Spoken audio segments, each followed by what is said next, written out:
Assalamualaikum warahmatullahi wabarakatuh. Waalaikumsalam Waalaikumsalam warahmatullahi wabarakatuh. wabarakatuh. Selamat siang anak-anakku semuanya. Siang, Pak. Ya, Siang, Pak. eh, gimana kabar?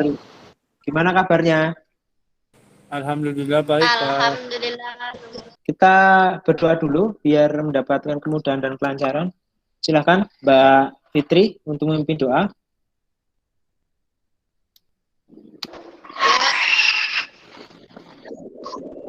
Ya, sebelum acara kita dimulai, kita berdoa terlebih dahulu menurut kepercayaan masing-masing.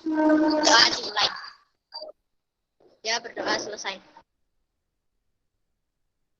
Oke, terima kasih Mbak Fitri sudah memimpin doa. Hari ini kita akan melaksanakan konseling kelompok. Ya, mungkin di antara anak-anakku semuanya ada yang belum paham, contohnya Mas Fauzan, karena Mas Fauzan itu kan baru kelas 10, eh, belum pernah mengikuti konseling kelompok, tapi anak-anakku yang bertiga kan sudah ya.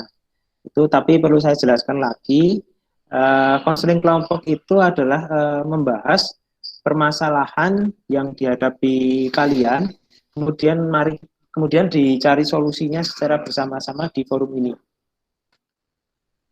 Dalam konseling kelompok ini ada norma atau asas yang akan perlu kita perhatikan, yaitu asas kerahasiaan, asas sukarela, asas keterbukaan. Mudeng ya, kalian mengerti semua ya? Apa yang Pak Cahyo sampaikan?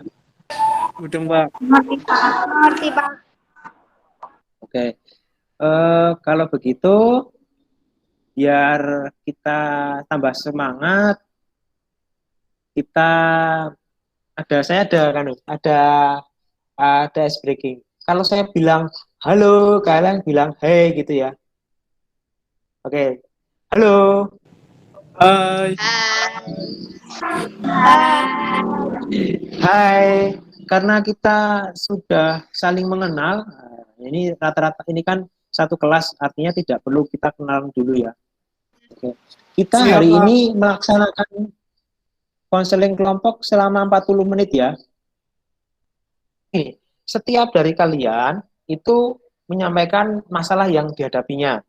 Jadi di sini akan ada 5 orang, Mbak Fitri, Mbak Neneng, Mas Fauzan, Mas Ananda, Mbak Ananda, Mbak Dewinta. Kalian kan mengungkapkan masalah.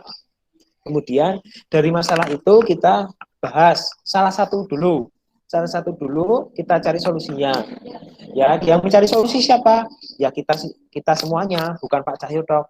Ya, di sini kalian itu bisa membantu menyelesaikan dari teman-temanmu yang akan yang mempunyai masalah. Bisa dipahami ya?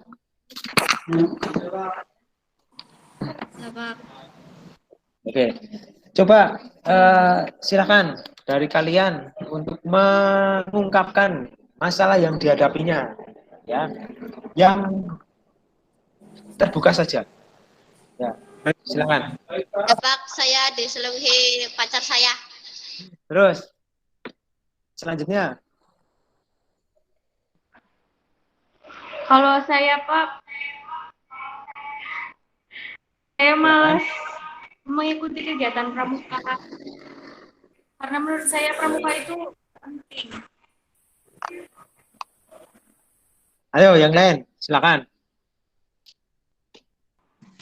Kalau saya, Pak, merasa takut sama mau ulangan, Pak. Merasa takut saat mau ulangan. Oke. Yang selanjutnya. Masalah saya sama dengan Nanda, Pak.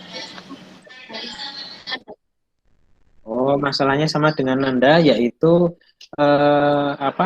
takut saat menghadapi ulangan. Begitu ya Mbak Nanda ya? Iya, Pak. Oh, gitu ya. Oke.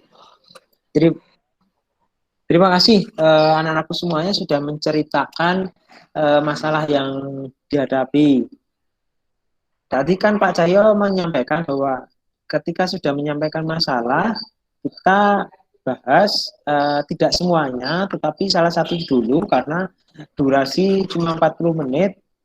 Saya pesimis kalau misalkan kita bahas semuanya. Gitu. Oke, kira-kira menurut kalian yang perlu kita bahas pada kesempatan siang hari ini itu berarti masalahnya cuma 4 ya berarti. Itu yang kira menurut kalian bisa dicarikan solusi untuk saat ini apa ya? Menurut saya, karena yang masalah yang sama ada 2 orang, Mas Fauzan menyampaikan yang dibahas mendingan Mbak Nanda sama Mbak Fitri yang punya masalah apa namanya itu cemas menghadapi ujian. Mbak Fitri ya juga menyampaikan tadi ngaruh aja Pak, Mbak masalahnya Mbak Nanda aja. Kalau Mbak Dewi gimana Mbak Dewi? Kalau menurut saya masalah Nanda juga nggak apa-apa karena saya juga ngalamin kayak gitu, Pak. Oke. Oke. Kira-kira Mbak Nanda mau ya untuk masalahnya kita bahas? Oke. Kira-kira Mbak Nanda bisa dijelaskan lebih lanjut kenapa sih kenapa sih merasa cemas saat menghadapi ujian?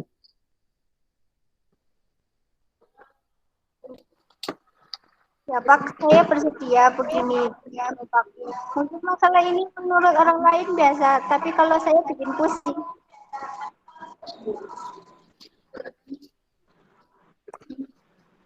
Buat pusing gimana sih? Ya buat pusing. Kalau nilai ulang saya jelek.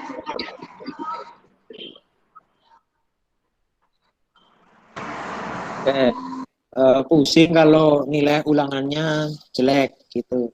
Ada yang pengen menyampaikan pendapatnya berkaitan dengan masalahnya Mbak Nanda?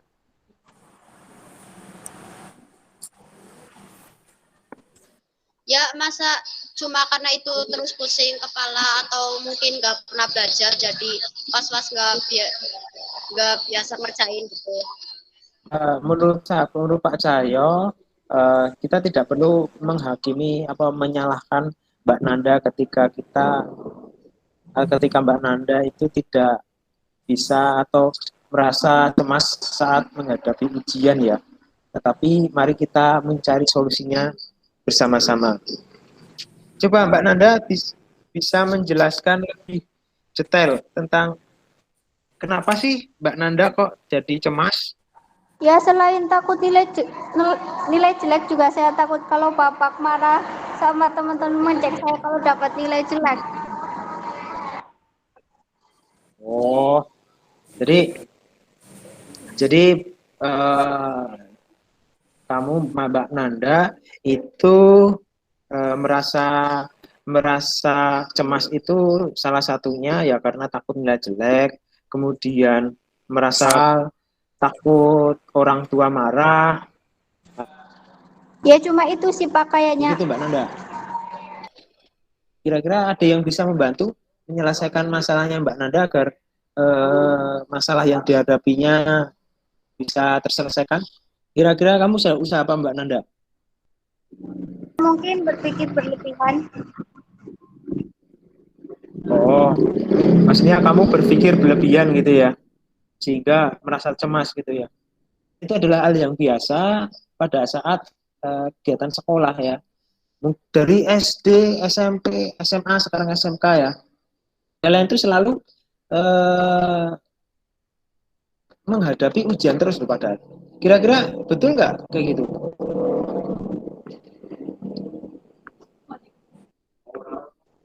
Iya betul Pak. Ya betul Pak.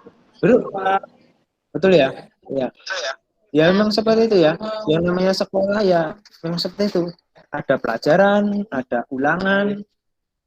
Ya, fungsinya untuk mengukur. Fungsi ulangan itu kan fungsinya untuk mengukur sejauh mana kemampuan siswa ya. Kemudian ada yang bisa mengerjakan, ada yang tidak bisa. Ya itu menurut Bapak Ibu guru ya biasa, tidak perlu kita kita kita harus cemas gitu karena yang penting kan eh, belajar. Gimana Mbak Nanda? Kalian itu mempunyai masalah yang sama enggak dengan masalahnya dari Mbak Nanda? Yang cemas tadi ketika menghadapi ujian. Mas Fauzan kira-kira juga mempunyai masalah yang sama enggak dengan Mas Fauzan? Juga mengalaminya. Mbak Fitri, Mbak Dewi merasa juga seperti itu enggak?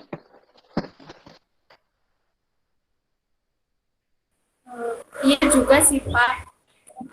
Oh, Iya, Pak. oh, kalian juga merasa cemas gitu ya? Oke, coba sekarang kalian ya, sekarang kalian semuanya itu coba pejamkan mata kalian. Tapi tetap mendengarkan saya ya. Di dekat HP. Coba posisikan diri kalian itu coba coba posisikan diri kalian itu menjadi orang lain ya, menjadi orang lain. Menjadi orang lain, kemudian coba bayangin Pak Cahyo ya. Coba bayangin Pak Cahyo itu sebagai orang yang saat ini memiliki rasa cemas saat ujian. Saya itu pusing banget, merasa was-was, merasa takut menghadapi ujian. Kira-kira menurut kalian gimana? Apa yang harus Pak Cahyo lakukan? Oke, sekarang buka mata kalian. Menurut saya yang dilakukannya terlalu berlebihan dan sebenarnya menghadapi secara berlebihan. Oke, Karena stop. biasa dalam kemudian kuncinya meningkatkan kepercayaan diri dengan cara belajar. Minimal akan mengurangi ketegangan, nggak cemas. Tadi bagus banget sarannya Mbak Dewinta. Ya Pak, saya akan pikirkan lagi. Ya Pak. Ya, Pak. Saya Mbak Fitri gimana? Oh, oke. Baik, saya rasa kalian perlu mencobanya ya. Kira mau mencoba nggak saran dari Mbak Dewinta? Nah, Ya Pak, akan saya coba. oke. Artinya kalau Mbak Nanda sudah mau mencoba, sudah tahu ya. Artinya Mbak Nanda sudah tahu bagaimana cara menyelesaikannya. Begitu ya Mbak Nanda? Paham Iya ya? Pak. Karena masalah yang dihadapi sudah terjawab, cara menyelesaikan juga sudah sedikit paham, dan waktu juga sudah semakin di luar dari yang kita sepakati. Kita lebih baik mengakhirinya ya. Menurut kalian kira-kira dilaksanakan dilaksanakan konseling kelompok ini bermanfaat tidak? Bermanfaat. Menurut saya dengan saya jadi kami terbuka pikirannya dalam menyelesaikan masalah dan tentunya juga membuat kami lebih dewasa dalam berpikir. Ya, oke, terima kasih Mbak Dewi. Kira-kira sudah bisa dimengerti semuanya. Kita akhiri ya. Tapi sebelum diakhiri kita berdoa terlebih dahulu dengan berdoa penutup majelis dalam hati. Berdoa dipersilakan.